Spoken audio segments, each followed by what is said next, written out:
So let's see if we can find the zeros or the roots or the solutions of f of x is equal to x squared plus 2x minus 3 by graphing. Now, since we see an x squared, we realize that this is going to be a parabola, the U-shaped graph. And the most important point, or the best point to find first, is that vertex. So you have a formula for finding the vertex of a parabola, and that formula is negative b over 2a. All right, a is the coefficient of your x squared term, and b is the coefficient of your linear, or your x term. So to find our vertex, we're going to start off with negative b, which is negative 2, over 2 times a, which is 1.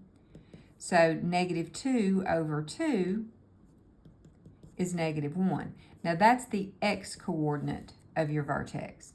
To find the y-coordinate, we're going to take that and fill it in for x.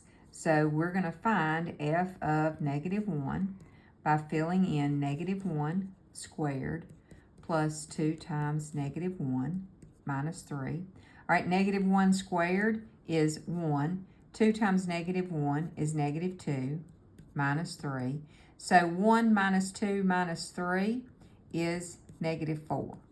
So our vertex is at negative 1, negative 4. So if I go back 1 and down 4, 1, 2, 3, 4, there's my vertex. Now to find two other points, because you know this is going to cup, so let's just pick a number on this side and a number on this side. I'll go with positive 1.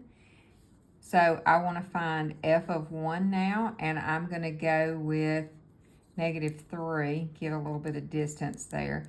We're going to fill both of these in. Now here's our x, so what we're looking for is a y.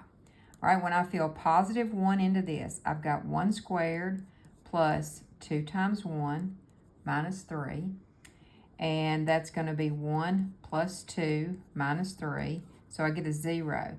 And that's awesome because that means that's going to be on the axis at 1, 0. So I have a point here. So here's that side of my parabola. Now let's plug in negative 3. So if I put negative 3 squared plus 2 times negative 3 minus 3, negative 3 squared is 9, and 2 times negative 3 is negative 6 minus 3. That's also 0. So this pair is negative 3, 0. So when I come to graph it, I'm going to go over 3, 0. It becomes this side. Now, what are my actual zeros? Well, it's the point where this crosses the x-axis. So my solutions are at negative 3 and 1.